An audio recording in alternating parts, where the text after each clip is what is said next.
Hello and welcome to Good Games Well Played, episode 169. I'm Clint, aka JCM. With us this week is Isley. Yo.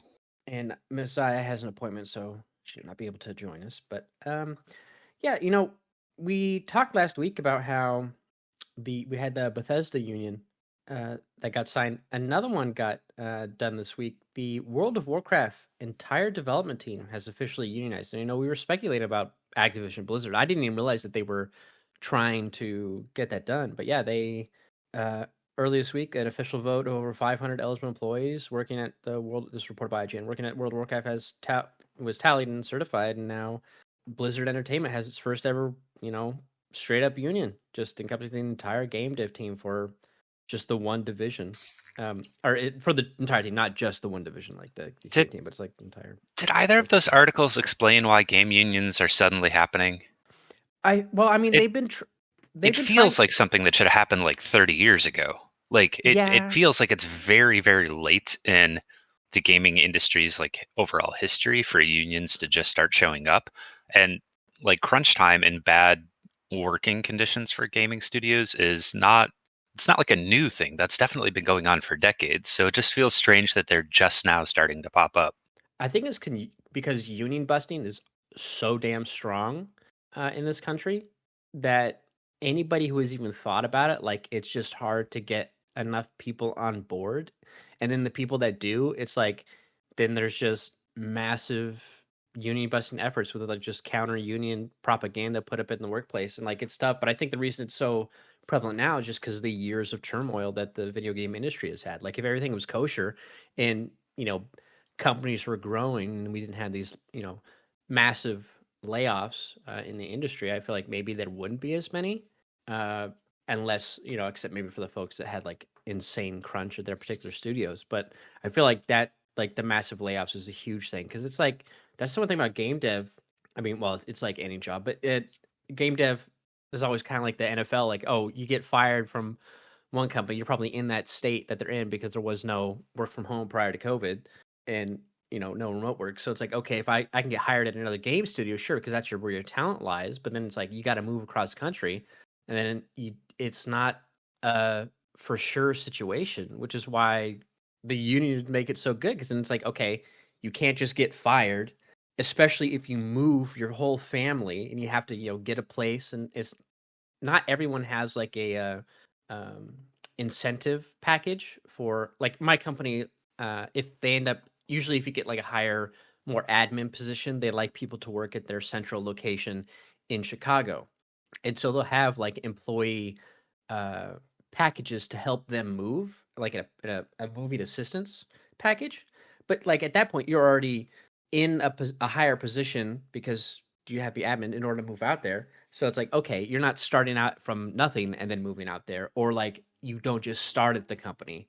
I'm sure if they hired someone in the admin position higher up, they would, but that's like, privilege for the admin folks. But like, you're not going to have them. The game's like, hey, come work for, Sony Santa Monica. They're not going to help pay for your trip out here. So yeah, it's like, I think just the state of the game industry these past couple years is really what's been kind of like pushing that. But I'm curious, and I feel like Blizzard makes the most sense because they're just, Bobby Kotick prior to him leaving was just, trash. But the one that caught me off guard was the Bethesda one. Like, I didn't see that one coming. Like, I would have thought it'd be the places with like the worst.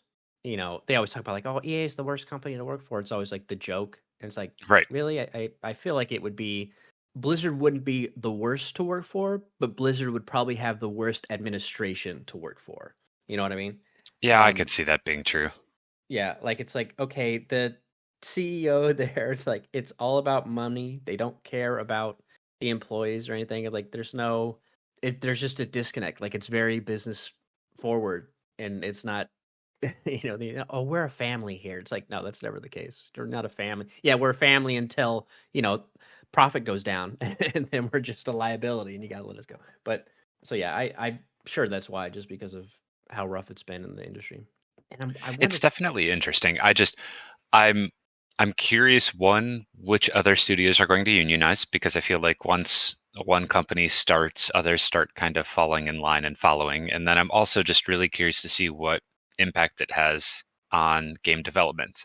And I said this last time that like I I can't imagine. Well, on the one hand, I can't imagine that unions make game development faster because, one of the reasons unions probably exist in game studios now is because of the unhealthy working conditions of, crunch time. But on the other hand, maybe unions will give developers more power to push back against, I don't want to say like bad management decisions because they can't really change their management, but I'm wondering if it gives them leverage in other ways that actually makes the game development tighter, and thus, the timeline really isn't changed that much. Well, yeah, I feel like with unions too, it's more like you have more rules that are established that have to be followed. So it'd be like no crunch. Like let's say there's a rule. They work out they write out the contract, do whatever. It's like okay, no crunch. Let's say whatsoever. So it's like now it's like okay, you cannot do crunch. Like okay, well, how much does overtime, and then you got to define like the overtime limits. Like, okay, at what point does overtime, like, is double time for one day? Because they're not like salary employees; they're probably Right. just hourly employees. So it's like, okay, is double time okay? When does it become crunch? If it's too many days a row in a week, like if your weekly hours exceed 50, like at what they probably have to more rigorous definitions of that. Mm-hmm. And then it's just making sure they adhere to, hey, don't do that. But then, like, yeah, can you have people like, we've heard about folks who like where, I mean, and I've done it, not done it myself, but you get locked in. It's like, okay, I want to finish what I'm doing because I'm in the zone and I'm doing something. I postponed like lunches by a long time. I've done some overtime doing that where I'm like, I'm just focused on what I'm doing because I'm like, I'm on a roll. Um, and there are people in the industry who are like, they'll do that, quote unquote crunch themselves, but they made that decision to do it. It wasn't pressure from the higher ups to do it. And it's like, okay, if that's what you want to do, maybe they don't have a family, maybe they're one of the developers who doesn't have, a wife and kid or a spouse and kids at home. So it's like, Mm-hmm. okay, they have the luxury to be able to do that if they want to, if they're passionate, maybe, and what have you. So they're getting that double time. If they're passionate about it. Well, I'm sure most people who have to work in the industry probably you have to have some sort of passion in order to do the games industry. That's true. Okay, I was just like, I don't think anyone's passionate about working overtime, but no, but what you're working on, like, it's yeah, like, man, I mean, there's definitely numerous instances in my life where I was willing to work overtime specifically because I wanted extra money. Yeah. Like, Yeah, like typically that's the only reason why I would like. I wasn't like passionate about my work, but it's like when I started working on like stuff that has to fit, I like got a very rigorous schedule for each new cycle. It's like I got the workday 5, workday 10, workday 15, like these deadlines for stuff. And it's like, okay, I'm on a roll. I want to get this what I'm doing, get it done now instead of putting it away. It's like, I got this boss. I'm just gonna give it another couple tries before I go to bed. It's kind of the same. It's like, okay, I got this. I'm gonna get this done because I didn't want to come back to it in the morning. Kind of situation. I know what I'm doing now, but yeah. So I'm sure it's just like it's like if an employee doesn't want to do something that's outlined in that agreement, it's like there's just no repercussions. Like let's say it's more laxed on like, hey, we're asking if folks can do an extra hour this week if you can. It's like there's no punishment for the employees that don't want to or who can't versus the ones who do kind of situation. Like I feel like they always talk about that like, oh, that's so dangerous. Like, I don't know. I feel like there's no punishment for people that can't.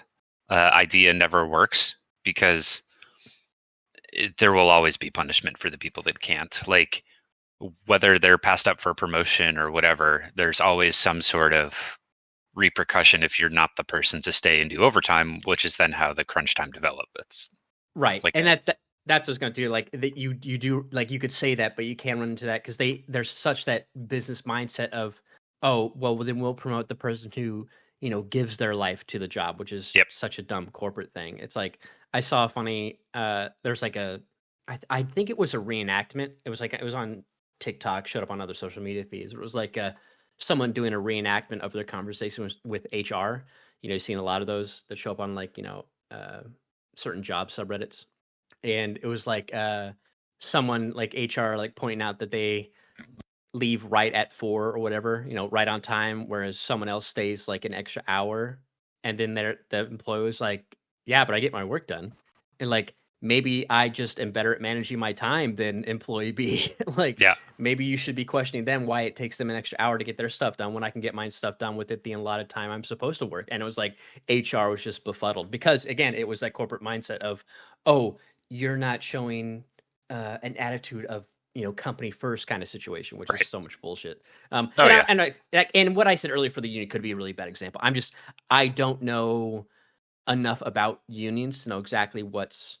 I just do know that it's more like, hey, if there's rules in place, you kind of that we're negotiating, you stick to those rules. Like they're very like, no, there's no wiggle room with the higher ups. Be like, no, if this is the time frame that they can work, they work it, whatever. But yeah, I'll be curious. Like I'm sure hopefully more details come out on what they the Bethesda one, since that one seems more that would have more. I mean, I don't know how long it takes to. And I mean, Do these that's just what I'm curious about. Is like I just want to see the developments of how this all ends up actually playing out. What like I assume they're going to negotiate more money, things like that. That pretty much always happens with unions. But I'm really curious about the secondary effects of less so the money and less so the crunch, and more of how does this impact actual games being developed or not? That's what I want to see. Yeah, I can't imagine be like yeah, maybe like, okay, if there's no crunch entirely, then okay, then a game doesn't come out. Maybe it's delayed. I don't know how you'd quantify it because it'd be impossible. But it's like maybe it takes an extra month. Like we just wouldn't know. But then like maybe as part of that, you just don't announce a release date. A year and a half out. Like you wait until you hit your milestones and you do like a Fallout 4, and then it comes out a couple months or something. Like I feel like beholden to those dates, which they're usually picked because they fit a financial cycle, and not doing that and being like, okay, this decision should be more driven by the folks who are, to quote a game dev thing, like boots on the ground, who are there and know like when this can be completed. So like just better management, time management from these the team leaders and whatnot to be able to consistently say like, hey, we think it will be done here based on how we're doing now and the milestones that we're hitting, not just picking a marketing date that marketing thinks is good and what have you. But I'd imagine it could be great because then it's more like, okay, there's better job security. So maybe you have a better chance at hiring employees. Like you're able to pull in more talent that maybe didn't want to go to your place, especially like for the case of like Activision, where maybe people love WoW, but they're like, okay, I don't want to work for Activision Blizzard. But now it's like, oh, they're a union now. I'm curious if how that changes that hiring process. But like maybe they just attract more talent. You know what I mean? Like it's so that's a net positive on the dev side. So it's not like now instead of getting people who are, well, I don't want to quantify someone's skill and ability to work, but it's like you're just attracting. You have a bigger pool of people to hire from, I suppose. Yeah. But yeah, it'll be interesting. Like I said, I hope we get to see the contracts and what they say, like especially if it outlines crunch in the contracts between Microsoft and Bethesda, or Microsoft and Activision Blizzard's WoW team. But yeah, interesting stuff. I feel like if anybody else was going to do it on the Sony side, I feel like Insomniac would probably be one because I feel like they're very. I mean, I feel like they're also kind of anti. They seem to be managing crunch better. At least that's what they say. I don't know, but I feel like Ted Price has good leadership based on interviews I've heard him talk about the studio, other people from that studio talking. But I have to just take it at face value. But I feel like they could be one that would unionize perhaps if a Sony one was to do it. But we'll see. Yeah. And then speaking of things kind of in the same vein, the video game voice actors have members of SAG-AFTRA have decided to go on strike against. Didn't they just go on strike? On video games specifically. Oh, okay. Yeah, this is something that was kind of like an issue back during the initial SAG-AFTRA strike that was going on, and I think the games were part of it, but I think they were kind of like it was kind of on the back end, not really the big focus of the movie studios.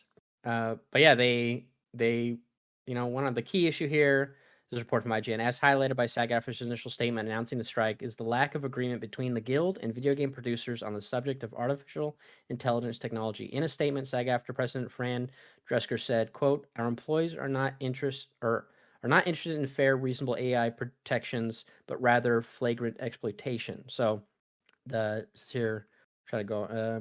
negotiating committee chair Sarah Molly elaborated on the call on Thursday, saying, quote, "Unfortunately, exploitation is exactly what the bargaining group would have us accept for ourselves. The employees refuse to plainly affirm in clear and enforceable language that they will protect all performers covered by this contract in their AI language. They insist we overlook obvious AI loopholes that imperil both movement and voice performance, which are in today's games frequently combined.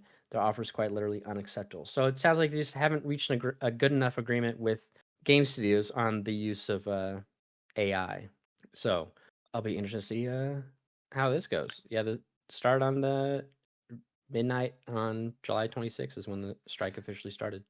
That's interesting. I thought that they all kind of went on strike together and stuff, and it seems I definitely agree with the AI problem, because I think that there definitely needs to be fair protections against like AI reproductions and things. Um, copying a voice actor's likeness or voice for AI, I think, is really dangerous territory. But I do love the idea of, now you've talked about this before, of like using AI for background characters. Um, Background characters or cities or like NPCs and just talking. Like, I think that's a brilliant use of AI that doesn't really affect anyone. Yeah, in that instance, we were talking about, for anyone who doesn't remember that conversation, specifically writing the script for the AI for then voice actors to either record or potentially, because ideally they wouldn't use an AI voice, but they would just AI script write it to be like, okay, here's all the topics we want people to talk about in like cyberpunk. It all makes sense. Just make sure it talks about maybe augmentation, this, the police, who knows, and then like just generate scripts for those background conversations. This NPC for like a fish market or augmentation stand where they sell augments or something, and then writes it. Then they can record it just to save some time. Yeah. I mean, if they wanted to make, God, dangerous statement, but like if they wanted to do voiceovers for like the got an arrow in the knee kind of guy, I wouldn't care about that if they used AI for that. I think the voice actors I would want to cover all of the major roles. And I know this is like a dangerous line, because I think that there are voice actors that specialize in like the small background NPC stuff, aren't they? I don't know if there's, I mean, they're not Maybe like not specialized, but like I think that's where they get well, there's started a lot of people that do like additional voices. Like you'll see that like, oh, it's David Hayter doing Solid Snake, and then you'll also see like additional voices. And typically it's those background, or it's like, Soldier B who shows up who has a scene or something. Like they're essentially, but the background conversation are just extras. Like the NPCs in most games, like it's like Spider-Man, like they're running around talking, but I can't like talk to them. It's like an RPG, so they're not like recorded. But there've been games that came out recently where they used AI voices for announcers as a temporary until they were able to like actually patch it with proper voice recordings, and they've gotten huge blowback from it. So I guess if they came out and said like, oh, well, they, based on the SAG-AFTRA strike, I don't think it'll be the case. But if they had come out and said like, hey, we're using AI to make the voice, I feel like there'd still be major pushback. But just from creative, because like generative AI is the problem, really. But using actual, we've talked about like the distinction between like actual uses of AI that have already been done in game development. Like they talk about time, like, oh, look how smart our enemy AI is in this game. And it's like, it's just like, okay, it's just script running. Like, okay, if player here, flank left, right, flank right, whatever. Like, it's scripts. It's not really, it's not machine learning. And again, it's the generative nature of it, of AI, that is really bad. But yeah, I mean, we'll see what happens. I mean, I imagine it could be resolved quick. But yeah, it was part of the conversation early on during the SAG-AFTRA strike for film and TV.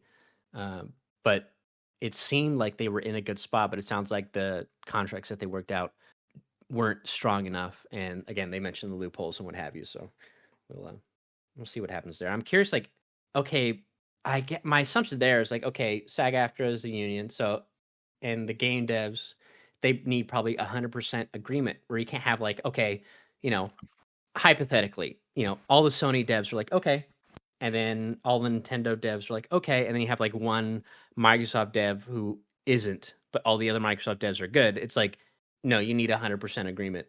I mean, I don't think it's 100%. I think you vote on it as the union, but I think it's a high majority. Like, I don't think it's like 51%. I think it's like a much higher number. Well, yeah, because, but since, I guess it would be like, okay, SAG-AFTRA works out and they can get like, okay, they get 60% of game developers agree to their terms for AI, because it's not like they're writing it; it's the game devs are writing the agreement. But I feel like in this instance, like it should be, if since the game devs aren't their own union, I feel like why wouldn't I feel like SAG-AFTRA should be the one who like. God, you're never going to get 100%. Like you'll never have 100% agreement on that. So at some point, the people that disagree would either need to leave. I guess they'd either have to like leave the union or just because there's no way. There's always going to be a holdout. There's going to be one person that's like absolutely no AI ever. Yeah, but there's like obviously a group of devs that they're meeting with again, but because it's a union not negotiating with another union, like it's so I feel like it has to be in, because then I'm like, okay, so what do you do? So again, all the Sony ones agree to whatever, like they're at the table, because I think Insomniac is one of the folks who are at the table for those conversations. And they probably represent like, okay, you represent the Sony family, what have you, of developers. And it's like, okay, we agree to the terms not to use AI, but then again, you have those holdouts. It's like, yeah, what's to stop it? Is it just like, okay, you blacklist them as SAG-AFTRA and just be like, oh, they have very wishy-washy contracts for voice work on their games. Make sure either A, you read the fine print of each contract, or B, you just don't work for them. Because yeah, how would you? I feel like if you have a union working with non-union folks, like wouldn't they be the ones who have to kind of outline like you sign if you want the voice actor to work on your stuff, you have to sign this agreement that you will not do AI in any way with this person's work, and then they sign it. You know what I mean? Like because it's not union to union, it's just union to a group, a coalition of voices that represent each of the major studios. It just seems so weird. Like typically, like it's like when you go out to a bid for something for like a job, it's like you tell them what you want, and then they come back with the raw material costs, and they say, okay, we'll build this bedroom for you for this amount of money. It's like you're telling them like the plan that you want. Like, oh, I want 2 windows and a door here, blah blah blah. But it's like they're the ones who are going to make it, so they have to make it up to particular code. But it's part of that bid process. I don't know where I'm going with it. I'm just trying to think of something. No, I don't. I understand. I don't have an answer of like because like clearly something has worked previously, because they've had conversations before in the past, and it's like, and now it's just like, okay, now it's a little the agreements are a little too wishy-washy. Yeah, because I'm trying to see like. I feel like, I guess I don't know enough about like unions in general, but like they have the union leaders. So as long as the union leaders agree, maybe that's enough. And I think it's just a voting process. Like I don't think everyone gets a say in it. I mean, everyone gets a say in the sense that they're voting, but I don't think everyone gets a say. I think there can always be a dissenting voice, but then yeah, I don't know how you deal with any dissenting voices with something like AI, because it could be a matter of like your work getting taken in your eyes. Mm-hmm. Yeah, I'm trying to go through this I don't know. and see if it's a weird situation. Yeah, hopefully they can work it out pretty, because I feel like the game stuff usually gets worked out pretty quick, but versus like movies and TV and whatnot, I feel like Hollywood's like a much larger beast, and it's because they have because it's all unions and guilds, right? It's the producers guild, it's the directors, the DGA, it's all these unions, so it's like it's even more like rough to bargain for things because you just have so many unions. But anyways, and these holdouts who just producers especially. But anywho, yeah, we'll see what happens there. And the other thing is the Fallout 4 mod, Fallout London, is finally out. There was a delay, obviously, because they did the. Had you heard of this before it came out? Yeah, I knew it was coming out for a couple months prior to. Then when they suddenly dropped that Fallout Next Gen update, and the Next Gen update is what delayed it. Like I was looking forward to playing it. I was like, oh, I'll play this when it comes out. Because I was like, I replayed a little bit of Fallout 4, and I was like, okay, I kind of get I did some mods, and I'm like, okay, I know this game. It's like, but this is like, oh, it's a massive expansion. I knew it's been in the works for a while, but it got delayed. But yeah, it's finally out. But it's like, in order to install it, you have to do a bunch of shit. So like, you have to downgrade your own game somehow. Yeah, because they didn't patch it to work with the next gen upgrade, because like that was the concern. Like, oh, the next gen update is going to ruin everything because Bethesda didn't give them a heads up or what have you. Obviously, why would they? They're just a mod group. They're not like an official dev team. But it's like, okay, the next upgrade ruined it. So in order to do that, you have to downgrade it. Now you can do that just fine, I guess, in GOG and other things, but like in order to do that in like certain stores, it's like it's this huge long process. Those are two steps. Either you download a thing, their own thing that will do it for you, but you have to log into Steam on their app. And there's like a lot of people are like, I'm not going to do that. Even if they aren't being nefarious, and they could be totally fine. Like I'm sure there's probably instances where like it's not a problem, but it's just like I just want to be sure situation. Like I'm not going to log in. Like I'm not going to do it. I'm not going to log into my Steam account through your launcher that then goes through and deactivates the next gen upgrade for Fallout on Steam, just so I can play your mod. So, but in order to do it, you can do it manually. But then it's just this big old long process of how do you manually deactivate the next gen upgrade. And I was like, I don't have time for this, man. I'm not gonna do it. And then I know it's kind of like a little buggy. It's like, yeah, no shit, it's fucking Fallout, man. And of course, this probably the mod's gonna be buggy. It's a Fallout game, but it's like it's based on that skeleton. But I did see there's a funny mod someone put out there. It was like changing the name of football to soccer, like just as like a silly little mod. And then, but it's got like hardly any downloads and whatnot, but it has like a ton of comments. And I'm like, really, people? Like you're gonna get like, I don't know if you've opened up any mods on Nexus mods, but like the top mods for all games is always big titty ladies. And I'm like, really? We're gonna be like up in arms about, oh, Americans can't understand it. You use your feet and it's called football. I'm like, this is what you're gonna complain about? This joke mod, not how when you sort by popular, it's always fucking nude that's women. because they're downloading big titty ladies. Yeah, it's just so annoying. Like I was talking with someone, the streamer the other day. I was like, that's my least favorite part about when I was replaying Fallout 4 is like looking for popular mods. I'm like, okay, what has the most downloads? Which clearly means A, the mod's good and it works. And it's always like, again, yeah, oh, here's the super hot model mods for all your characters. Here's the big boob mod. Here's the skimpy clothes mod. I'm like, what the fuck, man? I'm like, come on. And then it's like, genuinely, who plays a game like Fallout for like naked women or something? It's the fucking apocalypse. People got. I mean, look how fast it happened to Starfield, dude. Like, I know that's always the like most popular thing, and I know it's been going on for years. Well, sex sells, but it's like, who's out there got their time? Like, oh my, this character doesn't have big enough ass. I need to make a badonkadonk mod for all the Starfield characters. It's like, really? It's like that's what you wish. You're not gonna like the people who mod in the map and like all the shit that matters. Like, come on. It's like the POV sliders, like put those at top, and it's like, it's like, oh, I want the hot. Oh, I want my load screens instead of being the normal ones to be just hot women pinups pictures with no tooltips, and just show up instead. It's like, really? It's like, okay, whatever.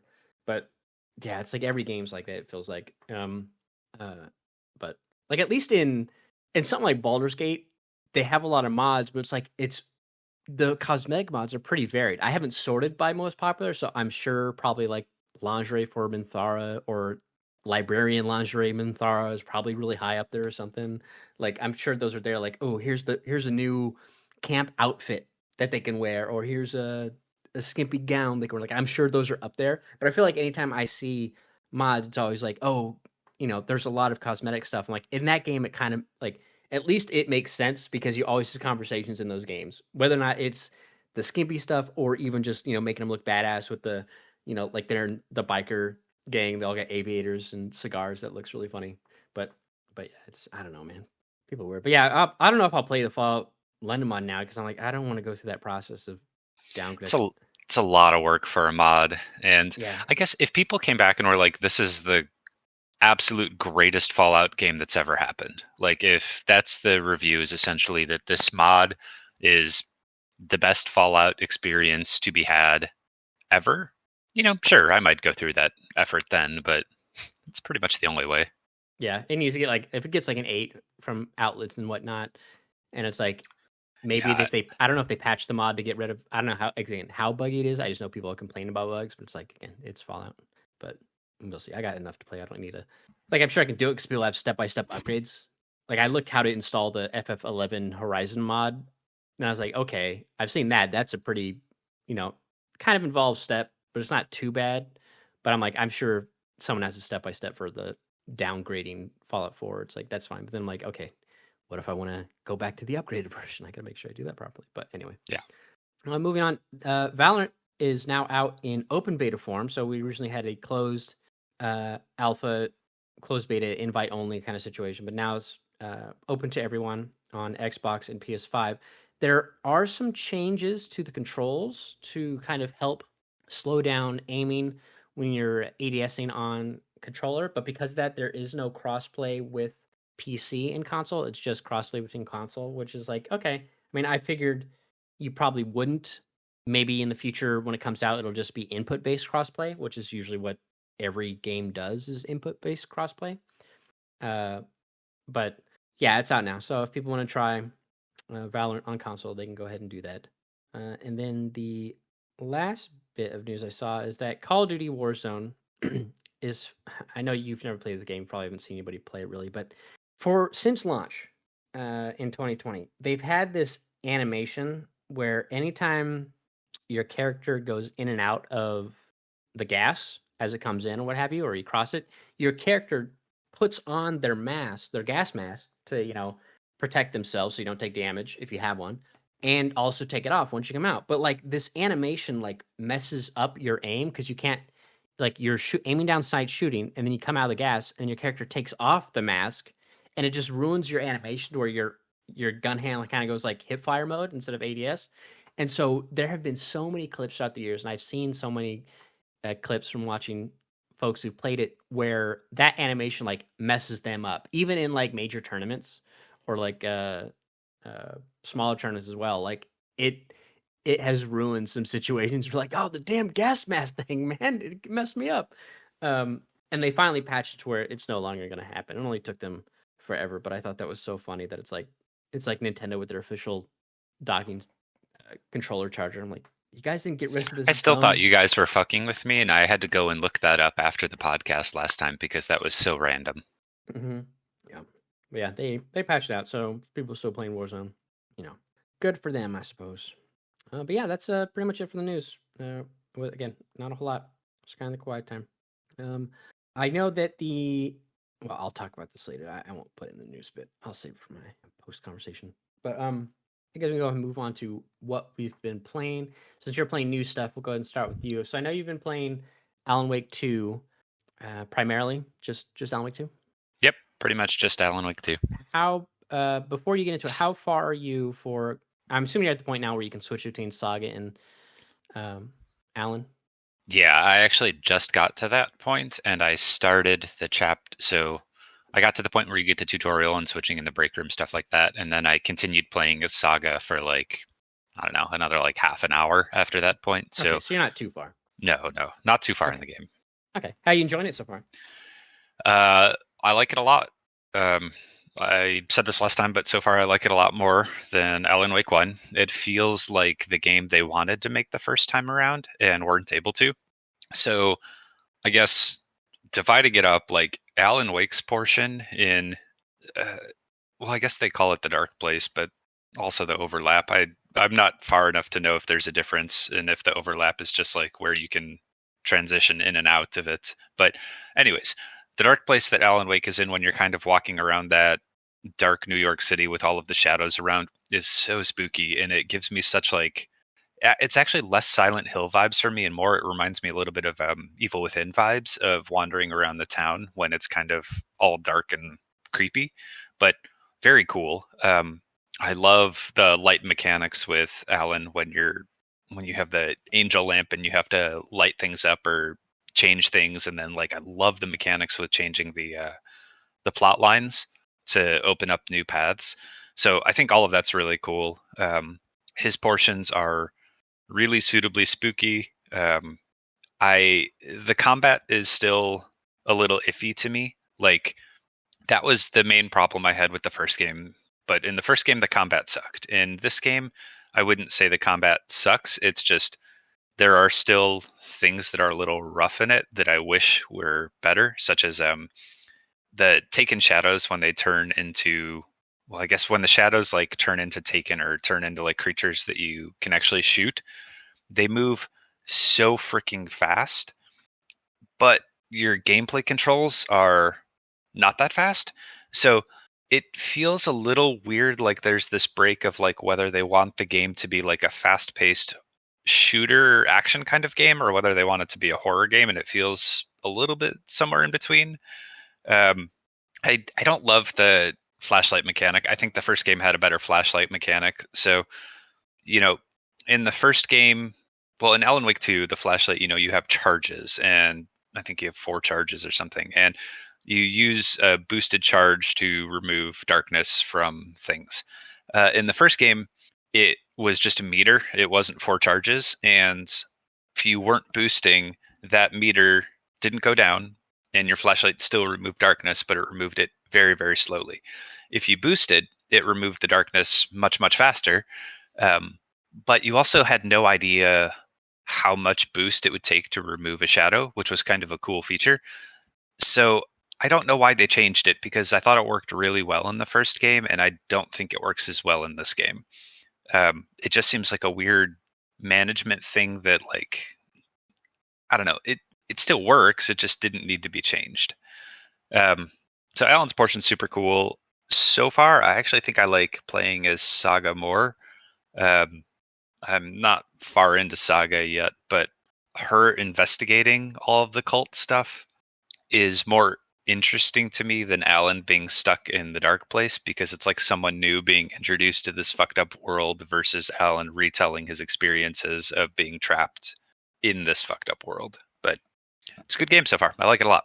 I don't know if I can start retelling of his maybe I'm not far enough yet, but with where I'm at in the story, the only time I've played as Alan is him retelling his experiences while he was being interrogated. Okay, so but after he's interrogated is when then it like the attack happens. So I'm at the point where he's interrogated. That's when you start switching chapters, and I'm continuing to play as Saga. Okay, so you have Saga and Alan's at the desk, and then it's Saga and Sam Lake's character drinking coffee at the same time, and then okay, I can't unsee him as Sam Lake. That's why I love it. It's so good. But you got.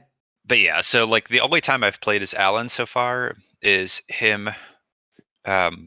Well, I played as him trying to escape the game studio, which is like, I guess, an introduction to Alan's content, or not the game studio, the film TV studio, which is like an introduction to like his mechanics a little bit. And then when he starts wandering around the dark version of New York, and you have to go through the subway and everything, and then you have to like put together the plot threads of the subway, and he starts writing the plots about the summoning ritual, and then after writing the plot about the summoning ritual, he escapes the subway to like the summoning forest, which then puts you at Nightingale's murder and kind of sets you up for where Saga met Alan at the start of the story. So the only time I've played as Alan thus far, he's been retelling the story to Saga from his perspective. Okay, then you're okay. So you're not that far. Yeah, no, I'm gonna say I think that's the somehow only bit still have like 4 hours in the game, but yeah.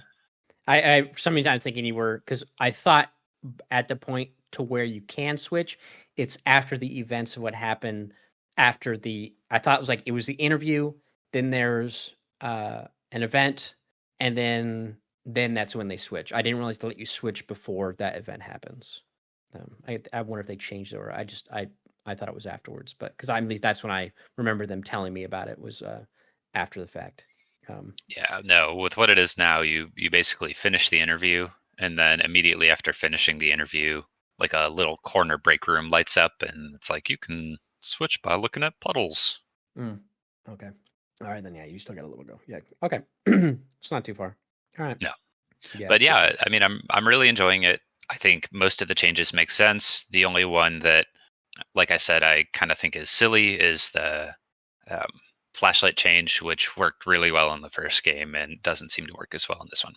Oh, I will say the wolves in this game are so good. They're so creepy. Mm-hmm. Yeah, definitely when you're walking around. Yeah, as Saga, and like you hear a wolf, you're like, there's like there's some really creepy bits where like as Saga, you walk around and you find like these puzzles that you have to solve, and they involve like symbols, and you find like totems. And yeah. I found 2 or 3 of those, because after you play as Saga's first part, you have to well, not have to, but you can go around and like explore and find those little nursery rhyme things. Yeah, and there's a bunch of those throughout the game, so it's always like, but every time you solve them, they always change something to give Saga access to find like whatever they unlock. It's typically always the same kind of thing. But like anytime I do that, I'm like, okay, what's gonna get me? Like I hate walking through like when she comes across like a house that's being investigated by the control bureau. I'm like, I don't want to go in this house. Like I'm worried some creepy shit's gonna happen. Like uh, it's always eerie. I hate that confined space. I'm like, get me out of here. Get me out of this damn house. But yeah, so you're not too far. Okay. Yeah. Yeah. But that's good you're enjoying it. Yeah. Definitely enjoying it. Ready to play again. I had the fun experience last night, so I told you about like the meta accidental thing, and it must just be my HDMI cord is actually going out.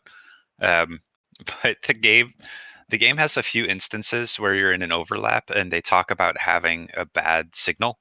And Alan's like, the connection must be bad. And like when he's doing the voiceover talking about how the connection's bad, my TV kept cutting out.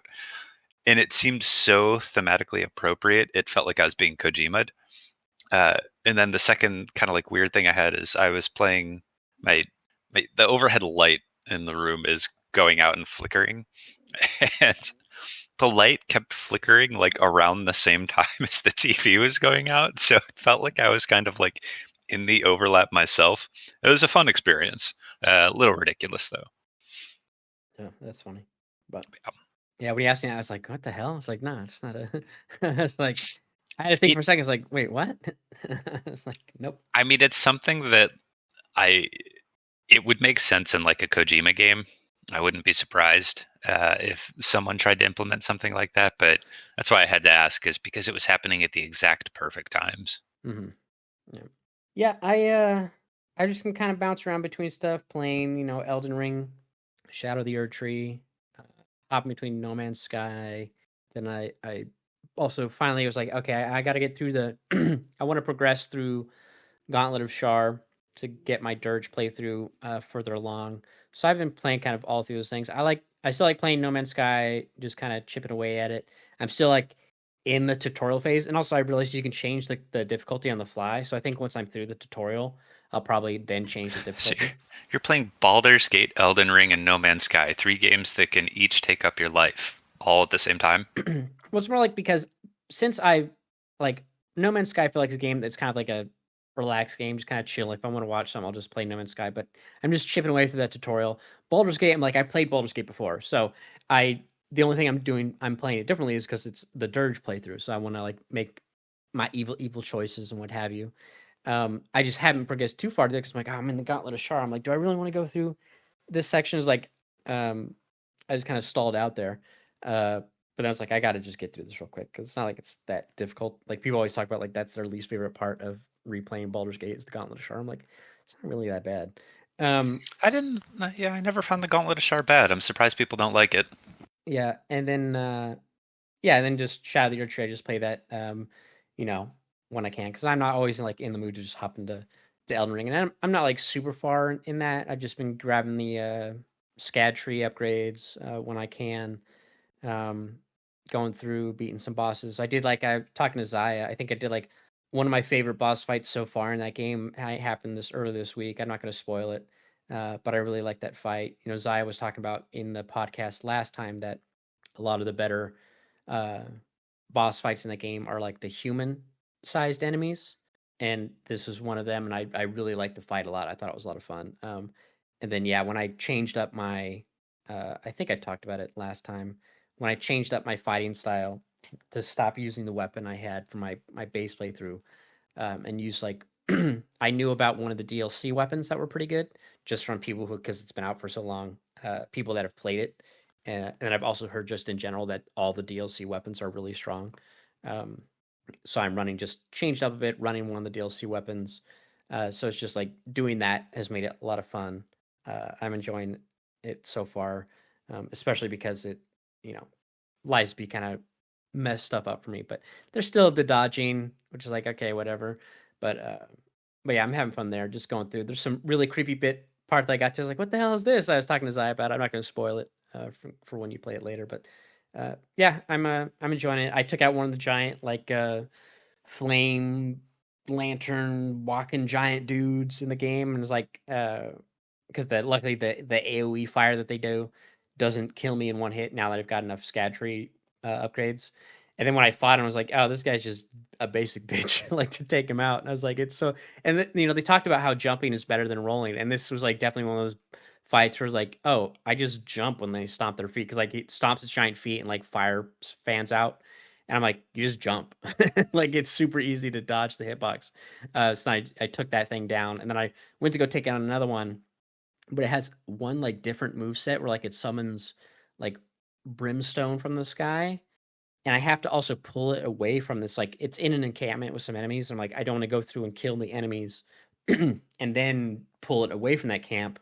So it's a little annoying to aggro, and dodging the brimstone that it calls down can be a bit tricky, unless I get like right under it. And I also, when I was fighting it, I didn't quite pull it as far away as I wanted to.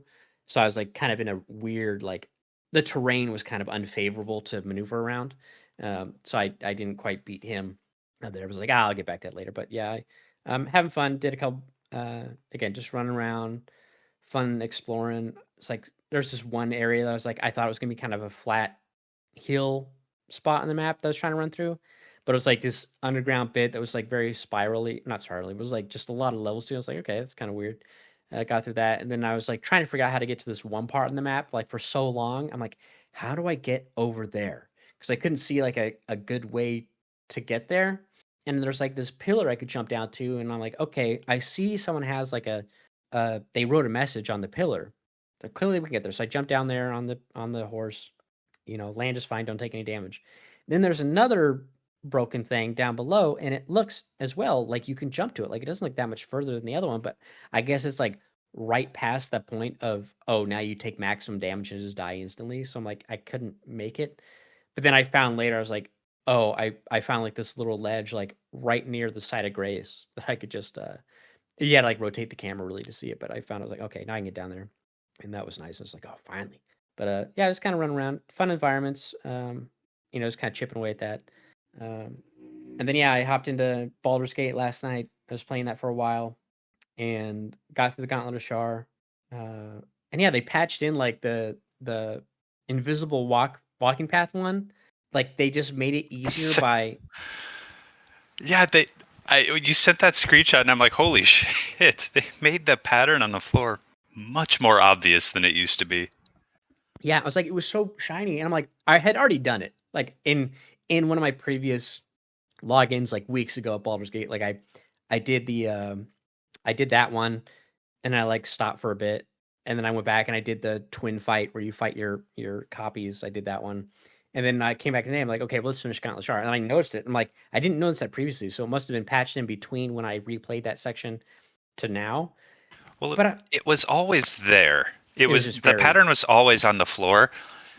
It was more subdued, and it was hard enough to read and tell what the pattern was that most people, or at least like on consoles, I don't know PC, but on consoles, you didn't need to use the pattern at all because some way the like invisible floor interacted with the graphics on the console. You could just kind of like angle your camera in 3D, and then the floor just turned like a somewhat opaque blue color instead, and you could just follow that. Like it wasn't a problem at all.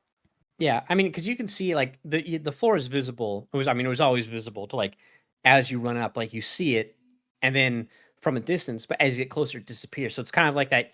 You see it as you go along, and then once you get closer, it renders out. Like that's the whole point. Like you have to remember it that way. Yeah, and I think on consoles it just never rendered out. Yeah, and I just I think I did like I think I just jumped. Like I did like a enhanced leap and then misty step and just got there real quick because you can just turn into a bird if you're a druid and just fly over there. But don't you get yelled at though if you jump or try to shortcut? I thought that like there was some bad reaction if you tried to shortcut that puzzle. No, it was fine. Like I did it. I got the orb. It's done. Didn't get anything for it, but yeah, it was weird too. Like I found the I don't think I found the spider that stopped looking at the damn thing, but I found the guy that was turned into rats, or I found like where all the rats because they run away, and I killed them. So then when I went to go, I was like, okay, well let's finish up this section. I'm like, I didn't go to that demon that Raphael wants you to go to. I'm like, okay, let's go to him, and he's just walking around instead of waiting for an ambush. Like, oh, that's weird. The displacer beast isn't here. And then I just walk up to him. He's like, "Oh, it's gone. The song's gone," because I killed all the things. And then Raphael comes in and he goes, "Oh, in the contract, you can't have someone else do it for you." And he sends him back to hell to sign a new contract. But then I didn't think about the fact that that makes Asterion very mad, and I had to skill check to get him to calm down, even though we had like super high relationship. Wait, Because like he gets mad that you kill the guy and break the contract? well, he gets mad because the thing what you find Raphael at the top if Asterian's in your party. You find Raphael at the entrance, and he says, "Oh, I'll tell you what that symbol on your back means if you go kill this guy in in Gauntlet of Shar. But if you kill the rats, you don't fight that guy. Well, I mean, I guess you could just attack him and then fight him, maybe. But I talked to him, and when you talk to him, it triggers the cutscene where he goes, "Oh, the music's on." Raphael shows up and says, "Oh, your contract's broken, but you didn't do it. You have to read the details."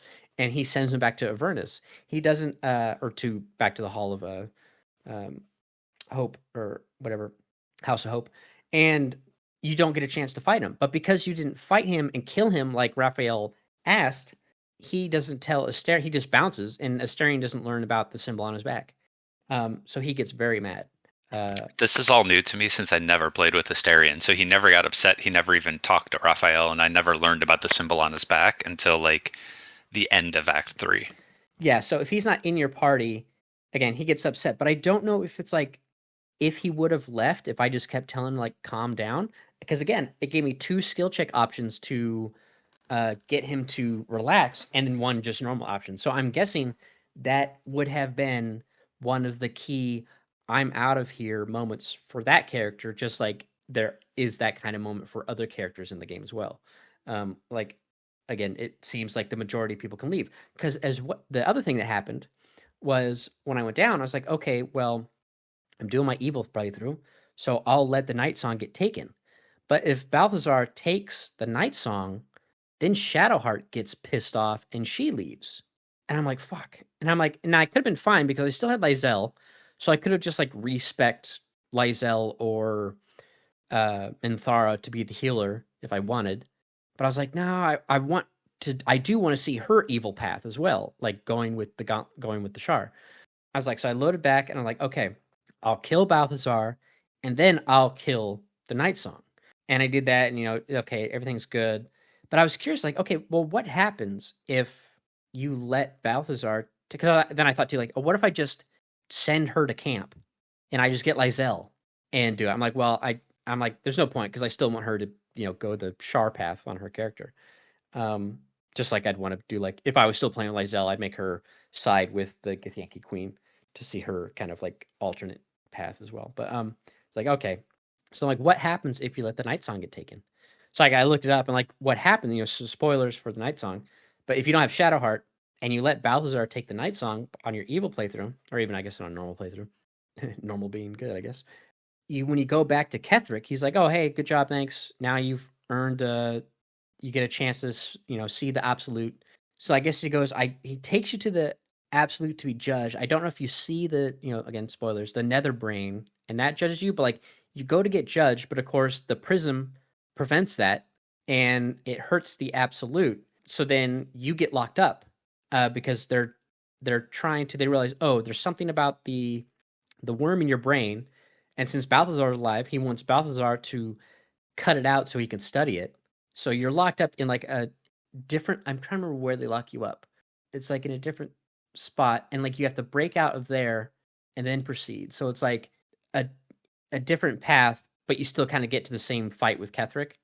So I thought that was interesting. I was like, oh, that would have been kind of cool. But because I had Shadowheart, I was like, I guess I can't do that path. So I just did all right, I'll let you kill the Night Song. And I the first night I did it too, I forgot like, oh, if people die in the fight, because I accidentally let them get killed in that Balthazar fight, and then they don't revive in the cutscene. So when I talk to Night Song, it's my character with the spear. Is Is the spot where it takes you the same area like the underground prison that if I you get dragged by the tentacles, like deep into the prison under there? Where Because you I get don't know, dragged did by the you? tentacles? Yeah, in the towers, Yeah, there's there's like like a the squishy specific noise. spot. Yeah, there's the squishiness, and then there's a spot where you can go where if you examine the squishiness, the tentacles grab you and they drag you down into like a prison mind flayer layer below the tower. Oh, that must be where I've never gotten grabbed by the. I've always had that, but I can never find the interact point for the Yeah, squishiness. yeah. So I didn't know that would happen. I just you fight Ketheric and then you just jump down the hole I or bet it's the whatever. same area because you can get I dragged think you down saw. there on a good playthrough, and then you have to figure out how to get out. And it's probably the same as if you are put in prison down there. I Just think like it's a yeah. It must be the same, but you're actually in prison, so Balthazar can try to extract the stuff out of you. right. So like So different reason. different way to get down there. I suppose. Yeah, I didn't know that about the tentacles grabbing, but interesting. But yeah, it was funny. My character had the spear, and I was like, I left the conversation, and I'm like, okay, let's revive Shadowheart, and then I'll just use her to revive the other characters, so at least they're awake, and then let her uh, kill Night Song. But then I was like, oh, because I kind of knew since I took the evil path to get to the Moonrise Tower, like there was so much I hadn't explored in on the map in the Shadowlands. I was like, damn it. So I was like, okay, well, let's go explore the Shadowlands, see what else I missed. Obviously, once you do the Night Song bit, it kind of changes the events that uh, I think some of the stuff out top changes. So like, I think maybe some of the shadow fights aren't there. But anyway, so I like ran around. I found the guy who's. I was like, oh yeah, the guy that's judging the dead person. I'm like, oh, I gotta. I didn't talk to him, so I talked to him, got that quest. Then I went to the the bar where the one Ketheric or the one Thorn person there, the big dude who wants you to tell the stories. I skill checked him into exploding. Then I got the ledger that for the dude that's judging the dead person, so I got to take that back to him. And then I think I did the one where you give the person gold and they just explode. I think I did that fight because I have it cleared on the map. But I'm like, okay, there's other bits I haven't run into. I ran into the dumb kid, who's actually the twin spirits or whatever. I did his hide and seek, found him, he got mad, then I killed his ghost parents, and then he just goes away. But because we're not trying to heal it because we're already far enough in the story, he just goes away. Uh, and I guess yeah. Then that one girl won't be there because I killed the Grove. So the one girl who teaches you the vine move, or you learn the vine move from, whose parents are dead. But I gotta go. I want to go kill the doctor guy who's cutting people open. I gotta go kill him just for the extra XP, and then go finish running around. And then I'll go back to the tower and then do that whole bit where now you know, they're waiting for me because I killed the Night Song in Balthazar, and I'll have to fight my way through there. I guess I just won't have.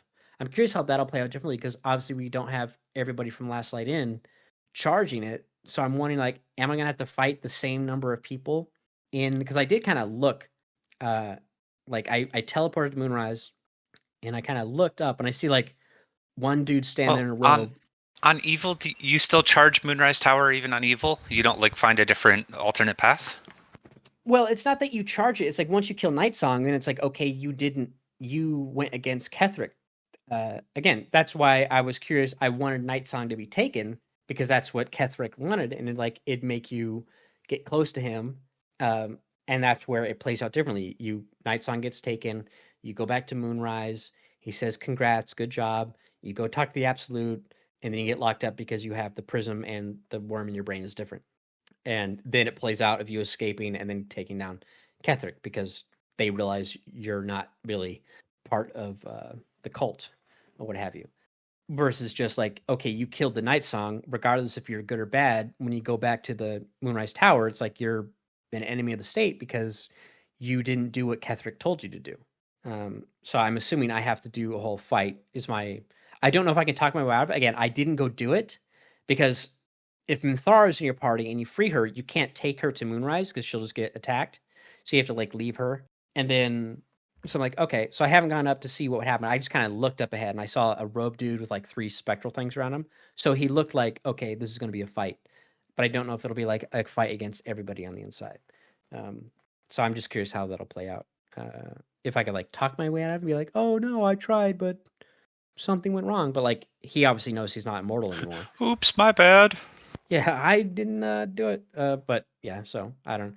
I don't know how. I'm assuming you still have to kind of fight your way. I just don't know. Again, if it's the same number of enemies as if you did your good playthrough with Last Light In, versus just going back because you didn't follow instructions. And yes, I just did some of that again. So just kind of like, yeah. And before I did like the night selling thing, I was like, okay, well, let's go back and kind of sell a bunch of stuff. And I still have no idea if I'm like even playing Paladin right for Minthara. Like I have no idea. Like I'm doing well, but I don't know, like, oh, the min max for it is like you cast this. Like obviously there's stuff that gives you like bonus radiant damage, or the stuff gives you this, or then there's this thing, and I'm like, I guess I'm doing it right. I don't know, but um, but yeah, now I just try to clear the map of Shadowlands, and then it is interesting having Minthara in your group because anytime you try to leave prior to the night song to like an earlier act area, like the monastery or whatever, Minthara was always like, "Oh, if you're gonna leave and you're not gonna kill Ketheric, I'm gonna wait at camp." It's like it's weird that you can't take Minthara back to Act 1 areas. My assumption there would be, well, I guess the Grove wouldn't matter because everyone's dead because you have to assault the Grove to get Minthara. So yeah, I don't know why they wouldn't want her back. I guess if there's other quests you didn't do, but I think for the most part, when you progress through the acts, it resolves a lot of quests regardless if you finish them or not. So I don't know why they wouldn't let, but like they don't. She doesn't go back with you, so you always have to leave her at camp, which is fine. I don't really doesn't matter. I don't have to go back to go do anything.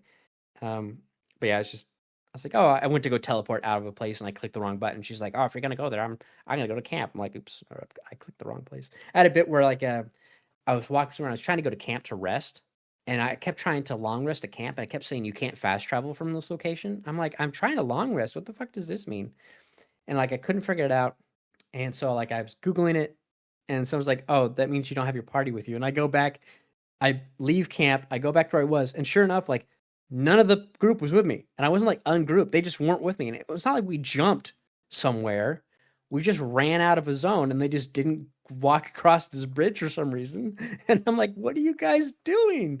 I must have like been far enough from them that I warped my MC to a teleport on the map, but it must have been too far from the group to pull them in because obviously there's like a certain AoE all the characters have to be in to warp together. But they just didn't for some reason. Like, all right, whatever.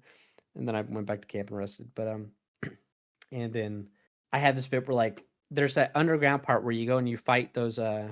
It's near the Gauntlet of Shara entrance where you fight like all the cursed fish people. And then there's a little cave that you go into, and at the bottom of the cave is like a bunch of poison slimes and a hollow knight suit that you fight or whatever. But if up top you can like teleport to the back end of like one of Balthazar's underground layer locations. And so it's like I jumped Asterion over there, and then I was like, okay, I guess I can't reach it with the other people because they don't quite have the ability to jump that far. I was like, not everyone had Misty Step. I'm like, oh, I guess not everyone has Misty Step for me. Like I only have like 2 of the 3 other characters. I don't know why. So I was like, okay, well, I'll just take these guys, go down real quick to go fight the slimes, and then I'll bring Asterion back, and we'll do the fight down below, and then go up and go to that entrance. But like as soon as I walk the other 3 down, like Asterion just straight up walks off the ledge he's standing on and falls all the way down into the acid, gets aggroed by all the slimes and the suit of armor, is surprised, so he can't attack, and then he just dies. And I'm like, Asterion, what are you doing? Why did you walk off the edge, man? But the guy's a goober. But yeah, it's fun times. Yeah, bouncing between them's like not too bad. Like it's just go around, explore Elden Ring. It's kind of whatever I'm in the mood for. Like I like playing Elden Ring, but I don't always have enough time to just sit there and play it. I had a bit where I was playing and I was like, I had a bunch of souls. I mentioned in Discord, but like I walk into this room, and as soon as I walk in the room, it's like giant rectangular room. I'm like, oh shit, this is like a boss room. Let's get out of here and go spend these souls real quick. And as soon as I turned around, the door was fog walled, and I was like, God damn it! And I turned back around, and the enemy wakes up from where they were, and I'm like, okay, I got to do this dang fight so I could spend these souls. Not like they're super hard to get, but it's like I didn't want them to go to waste because it takes so much to level up. But yeah, fun times. Yeah, I was curious too. I was like, oh, I want to go back to the base game and go kill that dude that blocks the freaking door to the Lanedell, the castle area. And like, God, why do I not remember that? There's so like when like you go through the double doors up to the plateau. Yeah. And then The one the tree guy? Not tree he's guy. a That tree like the sentinel. yeah. Yeah, dark. He's like a darker sentinel. He has like red lightning anytime he's on the horse. Like he guards that door that leads to that Oh yeah, entrance. yeah. He's like Yeah, a mini boss fight. yeah, mini boss fight. Like I went to go fight him. Like let's go fight him with these DLC weapons and see how this goes. And I think Elden Ring on NG Plus isn't as hard as usually most NG Plus games No, are. it's I feel definitely like. not. I think it's the easiest NG plus Souls game. Yes. So he went down pretty quick. Yeah, because I definitely like even on like Liza P NG Plus, like I was like, oh, I am not as strong as I feel like in Elden Ring, or in other games. Like even like Bloodborne's a little more challenging on NG Plus. But anyways, yeah, it was funny. Him just going down really quick was hilarious. And then and yeah, but yeah, I'm enjoying playing them all. They're just kind of spend a day playing one, next day play the other one, next day play another one. But and the Baldur's Gate's just easier because I can play it with just the mouse. And I can play No Man's Sky and Elden Ring with a controller, but it's harder to use a controller when got the little toddler sitting on my lap while he watches the videos on my laptop. You just get to the point where he's big enough that I don't want him to like accidentally fall off the chair, because usually I kind of have my left arm down on the armrest, so if he were to fall for some reason, I could catch him. But he's getting. I don't want to have my arm on the other side, just me leaning over, holding the controller. So it's a little more challenging there. But in No Man's Sky, No Man's Sky is one of those game situations too where I need to just stick to the tutorial until I'm done. Because as I found like this side quest, it's like, oh, there's a drop pod. It lets you get an extra armor slot in your suit. I'm like, you got to repair it. Oh, but you need this antimatter housing and this thing. And I'm like, how the fuck do I get those things? And I'm like, I couldn't figure out how to get the blueprint. Couldn't find it for the antimatter housing. And it's like, end up looking. I'm like, okay, how do I get the antimatter housing? It's like, oh, just progress in the story. Once you find you do here, you get the warp drive for your ship. It takes you here, and then you find a blueprint for it there, and blah blah. I'm like, god damn it. And so I'm like, I just need to do the tutorial, and then once that's done, be like, okay, now go do all the side stuff. But yeah, and then it's like, I wish I could just view all the, like in Subnautica, you can just kind of view like a recipe list of all the items you can make, just all there. You scroll down the PDA and you can find it.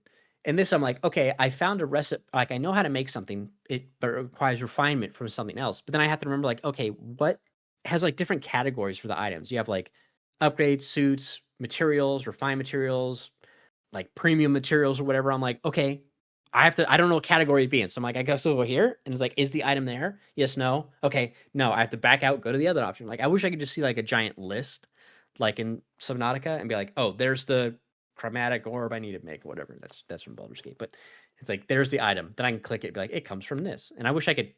I think you can pin the recipes. I think like triangle and L3 are like pin item or pin recipe, but it never seems to work quite right. I don't know if I'm doing something wrong, but again, very menu heavy game. But there's also no FOV slider, I guess, which is weird, and no brightness adjustment in the settings, which is weird. Really? Yeah, I can't find it. Like I went into video settings, I'm like, there's no FOV, and there's no brightness I can find anywhere. Not even like a gamma. And I'm like, I don't know. Seems weird. Yeah, especially on PC, I was like, there's no, because I don't want to play in first person because I'm like, I feel like the FOV is like 60 or 70. Like it seems even tighter than normal console FOV. But so I just play third person. That seems weird. I'm trying to remember if I recall an FOV. Yeah, I can imagine it being missing from console, but PC I feel like usually has the FOV slider. Maybe it's buried in a different sub menu. I don't know about it. It's not. That's my bet. Is it's just in the stupid menu as opposed to like an obvious video settings thing or something. Yeah, like where it should typically be. But yeah, I don't know. I'll dig. Maybe it's someplace else. But in fact, I'm not gonna look right now. I'd be a waste of time. But anyway, yeah, that was I'm having fun just playing each of those. I'm sorry, I was reading text message. So Elgato, so I was like, I got my Wavelink, and I talk about how if I switch it between the hub for my work computer and my PC, it causes some major issues because it's like part of my Elgato ecosystem of my Stream Deck and the Wavelink software that I use. Like it gets very upset when it goes away randomly for some reason, which is so weird. It's very temperamental. So I'm like, okay, I haven't been using it for my work conversations from when I'm working from home. I just use the headset I've got. I'm like, okay, I'll just plug it directly into my PC. and just avoid that. But the cord it came with is like 8 feet, and unfortunately, the way I have my stuff set up, my PC's on the bottom right of this L-shaped desk, and then I have my mount for my mic on the left part. And I was like, well, I can't put it on the right because then there's not really enough space there for it to be in a weird position. I was like, I'll just buy like a longer cord and then plug that in. So I ordered a cord from Amazon. And then the next day, Elgato announces for the Stream Deck Plus these 2 new attachments that can go into it. One where you can plug in essentially a back hub piece that lets you do an XLR mic, which is awesome because you don't have to get their XLR specific unit. You can just get the attachment, which is cheaper, and put it on the Stream Deck. And then they also made a hub that's a USB hub. It has 2 USB A's and 2 USB C's. And you can also power it to charge, like if you're using a laptop, you can charge your laptop with it by getting this extra 100-watt power cable to plug into it. And I was like, oh, that's perfect. Because then I could just get that. That sits on my center of my desk. I could still use the included USB cable for the Elgato mic and just go into that instead of straight to my PC. And I was like, but I ordered it, but that won't come out until like, I think the 8th of October or August is when it ships. But and then Arcane came out with a vinyl for the season 1 soundtrack. And I was like, I got to get this so I can put it with my Bloodborne vinyl. And so I bought the limited That's a edition. really good soundtrack too. Yeah, I bought the limited edition one. Yeah, definitely a worthwhile one. Yeah, so I'll have that nice little collection. Put that there. But yeah, I'm excited to get that Stream Deck attachment. I'm like, that's great. I wish you guys had this a little earlier. But yeah, looking forward to that. I'll just go through my notes. Nothing crazy here. Man, I don't. So like, typically, way off tangent here. Like, I used a lot of like toilet bowl cleaners. Like that is definitely off tangent. Yeah. Yeah. Not what I expected. Like, the ones that you like drop into the tank, and it's like, oh, it turns the water blue every time you flush, yada yada. So I was using like those for a long time, and then when we went on vacation, like the one we had was drained away, and then I didn't replace it before we went on vacation. So we came back, it was gone, and I haven't replaced it since. But I've noticed like in our hall bathroom, like there's been very little like, I don't know, like grime, gunk, whatever you call it, like whatever buildup in the toilet that you normally might see that you need to clean isn't there. And I'm like, is it just because the cleaners weren't actually doing anything, or do they just adhere to the stuff that builds up so you could see it to then scrub it off later? You know what I mean? Like, because I feel like when I use the cleaners, like I still get some buildup over time, and they usually talk about like, oh, it could be hard water or what have you, and it's like it's not quite that same consistency as when I look at like hard water, but it could be something similar with the water. Like I imagine like some sort of mineral buildup, but I'm not noticing it hardly at all without the cleaner. So I'm like, is the cleaner making it worse? Like its combination with, if it is the water, because clearly it's not the deposit from humans that's causing it. Or is it that thing of where, yes, it just, the dye adheres to the stuff to make it visible? Like, does it create it or does it just make it visible? Like, is it still there? You know what I mean? So I'm like, I don't know which one it is. So I'm like, because I bought a new toilet bowl cleaner. I just haven't put it in yet. I'm like, do I just put it in and then it just shows up every now and then? I notice it more. Like, I don't know what's going on there. Like, is it bullshit or is it actually doing something? So I don't know. It's like, I don't know what's going on, but just weird shit I noticed. Anyway, it's just I don't know what to say. That's such a random rant. Well, because I didn't know if you use toilet bowl cleaners as well, and if you've ever noticed that, like, oh, if you don't use it for a while, it's like, am I just not seeing the problem, or is there just actually no problem, and it was the cleaner that was causing it? I mean, I use toilet bowl cleaner when I clean the bathroom, and when I clean the bathroom, I don't know. I use the one where you tip it upside down and you spray it, the like Lysol toilet. Yeah, like. Yeah, those, what I'm talking about, like these ones just go into the tank to where like it's, oh, you get 2,000 flushes, which is bullshit. It's never 2,000. It's like this shit just dissolves. Yeah, no, I know what you mean. I don't use those frequently because frankly, I just never remember to buy them. Yeah, but anyways, I should just put it in. See, like put it in, leave it there, and see like if all of a sudden like in an hour it all changes. I guess that would indicate that it just highlights the problem. It's like when the dentists shine light on your teeth so they could see the plaque, because the way light hits black makes it stand out. It could be like that. Like it's a black light situation where like, oh, it's there, you just can't see it. Like when they do those the COVID germ tests in the restaurant to show like how easily germs can pass around. Yeah, I always hate the ones when like, oh, they do like it happened a lot during COVID where it's like they put on white gloves and they use like a black paste to like show how much you have to actually move your hands around to get the soap all over it, so like cover the white gloves and all the black. I'm like, yeah, but that's those ones are always somewhat interesting to me, just because I work in hospitals a lot. But it's also like it's a paste. Like, yeah, you're gonna have to move it along. It's not like moving as easily as watered soap.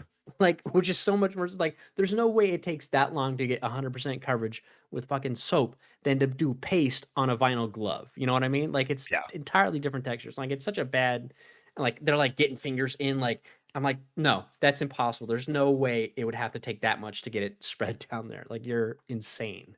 But it's just like a extreme example of, I guess, how much you'd have to wash your hands. But anyway. All right, well, I'm glad I wrapped up there, getting off the toilet bowl cleaner conversation. Just the thought I had. It's like, I gotta tag this. It's just a miscellaneous topic. But all right, well, I'll go ahead and wrap it up for this episode. So thank you all for tuning in. Thank you, Izzy, for joining. Yep. And we'll see you all next time. Later.